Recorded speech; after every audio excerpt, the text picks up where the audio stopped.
Assalamualaikum warahmatullahi wabarakatuh. Kenapa saya mengerti polusinya? Saya akan menerangkan materi mengenai perpindahan kalor secara konveksi. Sebetulnya kalor ini ada beberapa macam, tapi kali ini saya hanya akan menjelaskan satu perpindahan kalor, yakni secara konveksi. Untuk kompetensi intinya, yang pertama ada menghargai dan menghayati ajaran agama yang dianut. Yang kedua, menghargai dan menghayati perilaku jujur, disiplin, tanggung jawab, peduli, yang meliputi toleransi, gotong royong, juga santun, percaya diri dalam berinteraksi secara efektif dengan lingkungan sosial dan alam dalam jangkauan pergaulan dan keberadaannya. Yang ketiga, memahami dan menerapkan pengetahuan yang mencakup faktual, konseptual, dan prosedural. Ini berdasarkan rasa ingin tahu tentang ilmu pengetahuan, teknologi, seni, budaya, terkait fenomena dan kejadian tampak mata atau yang terlihat. Yang keempat, mengolah, menyaji, dan menalar dalam ranah konkret, yakni menggunakan, mengurai, merangkai, memodifikasi, dan membuat, dan ranah abstrak yang meliputi menulis, membaca, menghitung, menggambar, dan mengarang sesuai dengan yang dipelajari di sekolah dan sumber lain yang sama dalam sudut pandang teori. Selanjutnya ada kompetensi dasar.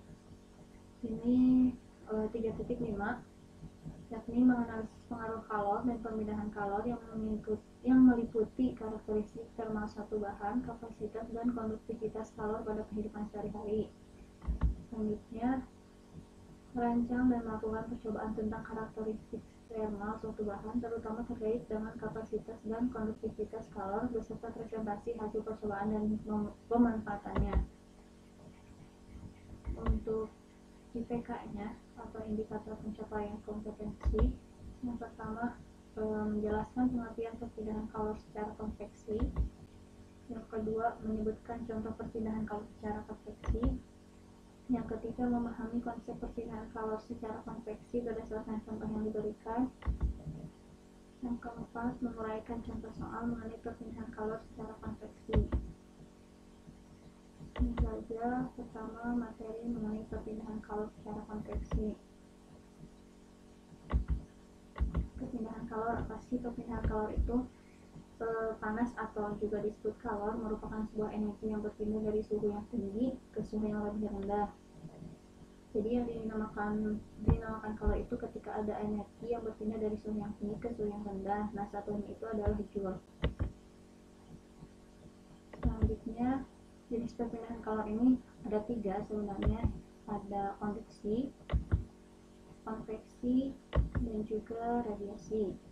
Namun kali ini kita cuma membahas mengenai perpindahan kalor secara konveksi.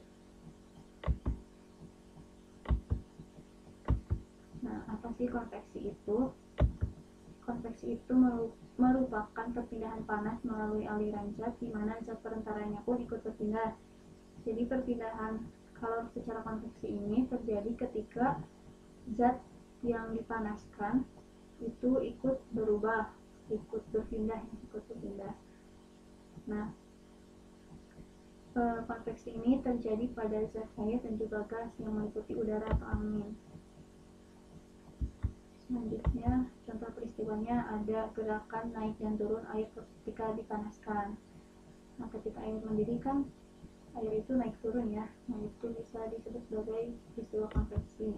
Selanjutnya, ketika kita membuat bubur kacang hijau atau bubur kedelai atau yang lainnya, si kacang hijau itu akan naik turun. Nah, itu salah satu contoh konveksi. Terus terjadinya angin darat dan angin laut dan gerakan balon udara.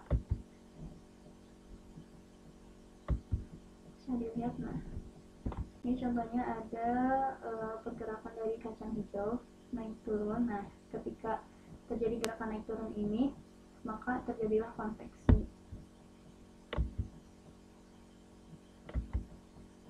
Selanjutnya ada contoh soal.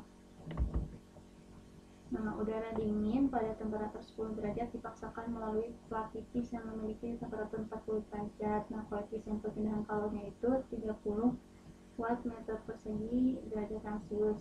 Tentukan laju aliran dari plat udara melalui plat dengan luas permukaan 2 meter persegi. Jadi diketahui temperatur pertama itu 10 derajat Celcius, temperatur kedua 40 derajat Celcius, H-nya di sini 30, H-nya 2 meter persegi. Yang ditanyakannya itu Q. Nah, kita cari dulu IM.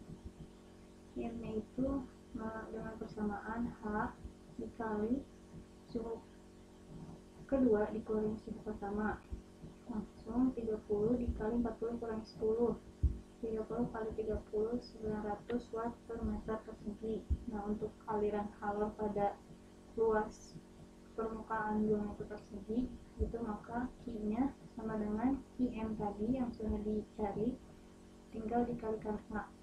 900 dikali 2 1800 watt, kita konversi ke kilowatt menjadi 1,8. Ini 1800 watt dibagi 1000, jadi hasilnya 1,8 kilowatt. Contoh soal kedua. Nah, ada suatu panci yang terbuat dari bahan tertentu punya luas permukaan yang bersentuhan dengan air itu 200 cm persegi. Suhu bahan atau suhu tadi, bahan panci tadi 90 derajat, sedangkan suhu airnya 80 derajat Celcius. Ini menghasilkan jumlah kalor yang dipindahkan secara konveksi per detik sebesar 0,8 Joule per sekon. Nah, tentukan besar nilai koefisien konveksi. Jadi diketahui pertama ada A atau luas permukaan 200 cm persegi, kita ubah ke meter persegi menjadi 0,02. Terus tadi ada T bahan atau suhu bahannya itu 90 derajat Celcius, ada suhu airnya 80 derajat Celcius. Nah, kita cari dulu delta T atau jumlah suhunya dengan mengurangkan atau mengurangi antara suhu bahan dengan suhu air. 90 derajat kurangi 80 derajat Celcius menghasilkan 10 derajat Celcius, itu untuk delta T. Nah, untuk konveksi per sekonnya berarti Q, kalor kan berarti ya, kalor per sekonnya 0,8 Joule per sekon. Ini sesuai karena kalor itu tadi satuannya Joule telah disebutkan sebelumnya, sedangkan waktu itu sekon. Yang ditanyakan itu H. Nah, jawab Q per T itu sama dengan H kali luas permukaan tadi dikali delta T. Nah, tadi Q per T sudah diketahui 0,8, H-nya belum, H-nya 0,02, delta T-nya 10. Kita kalikan 0,02 kali 10 hasilnya 0,2. Nah, kita pindah ruas ke sini. H sama dengan ini berarti ke sini 0,8, ini yang asalnya kali jadi bagi 0,2, maka hasilnya 4 watt per meter persegi Kelvin. Nah, terima kasih atas perhatiannya. Assalamualaikum warahmatullahi wabarakatuh.